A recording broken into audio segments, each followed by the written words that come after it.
Assalamu alaikum. Here is Mahnur Zubair for the subject of modern novel, and the novel we are discussing is Heart of Darkness by Joseph Conrad.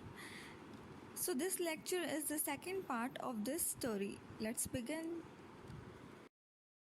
So part 1 ख़त्म हुआ था native African savages और Marlowe और उसके companions के दरमियान एक clash के साथ में, जिसके बाद जल्द ही मार्लो और उसके कंपेनियंस मिस्टर कर्ट्ज़ के इनर स्टेशन पहुंच जाते हैं, लेकिन उन्हें ये उम्मीद हरगिज़ नहीं होती कि कर्ट्ज़ अब तक ज़िंदा होगा, क्योंकि उन्हें लग रहा था कि उनसे पहले अफ्रीकन्स के ग्रुप ने मिस्टर कर्ट्ज़ पर भी अटैक किया होगा और शायद इस अटैक में वो मारे जा चुके होंगे।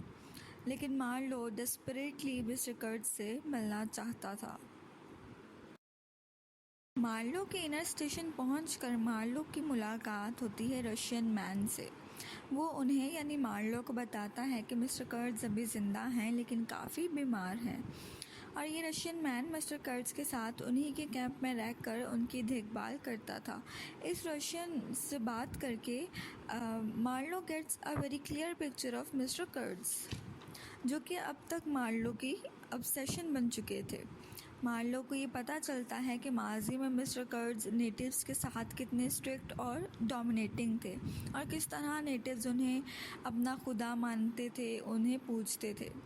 और ये रशियन मैन कर्ट्ज़ को स्पेशली उनकी इंटेलिजेंस और नॉलेज को लेकर के एडमायर करता है, और कर्ट्ज़ की लव लाइफ और जस्टिस के बारे में मिस्टर कर्ट्ज़ के क्या ख्याल हैं, क्या सोच हैं, उनसे ये रशियन मैन जो था वो काफ़ी इन्फ्लुएंस था। वो मार्लो को ये भी बताता है कि कैसे मिस्टर कर्ट्ज़ ने उसका भी जहन बदला, उसके माइंड को चेंज किया। And he also admires mister Kurtz for his power, और किस तरह वो अपनी पावर को एक डोमिनेटिंग वे में यूज़ करते थे, वो भी मार्लो को बताता है।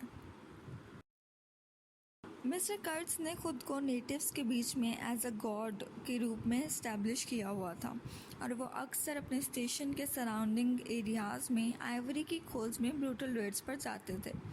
मार्लो को ये देख कर के काफ़ी हैरानगी होती है कि मिस्टर कर्ट्ज़ के स्टेशन के आसपास की फेंस पोस्ट पर कटे हुए ह्यूमन हेड्स का एक बहुत बड़ा कलेक्शन सजा हुआ था, क्योंकि शायद जो लोग कर्ट्ज़ को आइवरी देने से मना करते थे तो कर्ट्ज़ उनके सरों को काट दिया करता था। तो यहीं से हमें इस बात का अंदाज़ा होता है कि कितने क्रूअल और कितने इनह्यूमन हुआ करते थे ये आइवरी ट्रेडिंग कंपनी के ये white agents poor black Africans के साथ।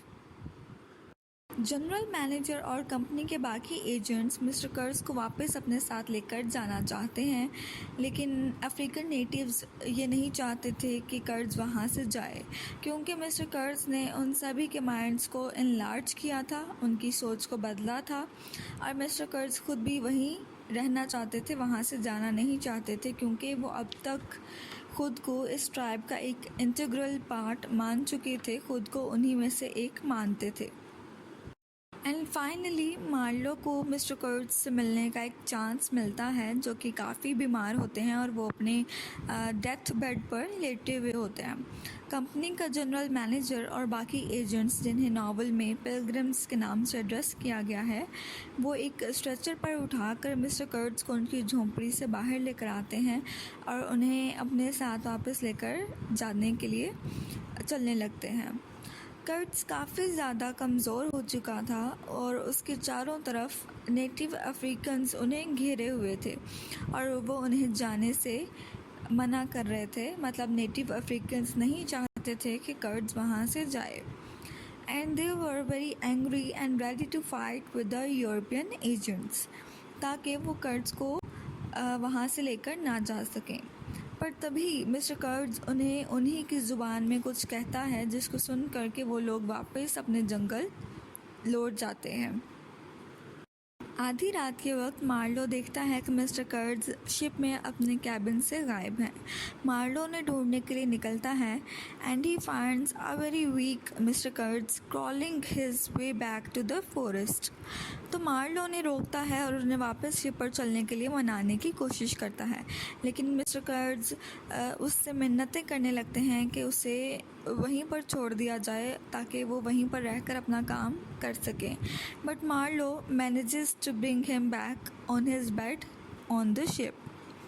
अब नेक्स्ट डे यूरोपियन एजेंट्स अपनी जर्नी शुरू करते हैं और फिर एक बार हमें यहाँ पर देखने को मिलता है कि सभी African natives including mister curds African mistress नदी के किनारे इकट्ठे हो जाते हैं और अपनी ट्राइबल लैंग्वेज में शिप को देख करके शाउट करने लगते हैं, जो कि यूरोपियंस की समझ से बाहर होती है वो ज़ुबान।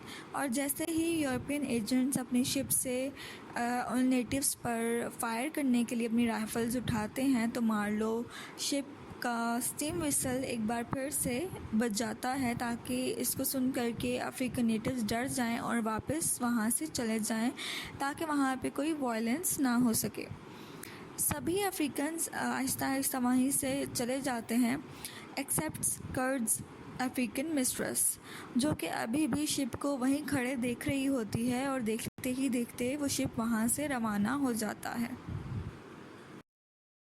रिटर्न ट्रिप के दौरान मिस्टर कर्ट्स की हालत और ज़्यादा ख़राब हो जाती है, बिगड़ जाती है और अपने आखिरी वक्त में कर्ट्स मार्लो को अपने पर्सनल डॉक्यूमेंट्स का एक पैकेट देते हैं जिसमें एक कमीशन रिपोर्ट भी होती है जो कि कर्ट्स को the national society for the suppression of savage customs की तरफ से अफ्रीकन सैवेजेस को सिविलाइज्ड करने के लिए दी गई थी और कर्ट्स ने इस रिपोर्ट को लिखा भी था। And this report ended with a message that was exterminate all the brutes, यानी कि सभी अफ्रीकन सैवेजेस को मार दिया जाए।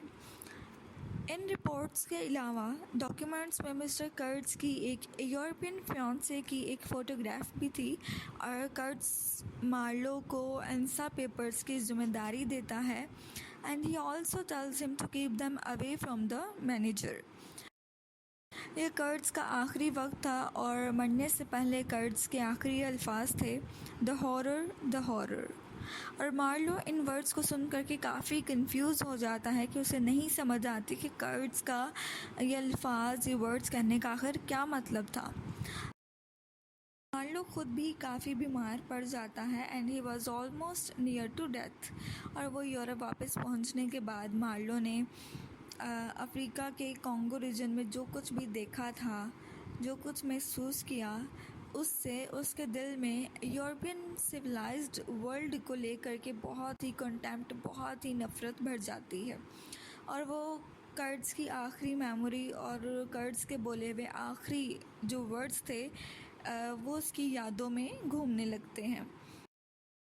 मार्लो मिस्टर कर्ट्स के फियांसे को ढूंढ करके उससे मिलने उसके घर जाता है जिसे मिस्टर कर्ट्स माय इंटेंटेड कहकर एड्रेस करते थे and this lady was dressed in black.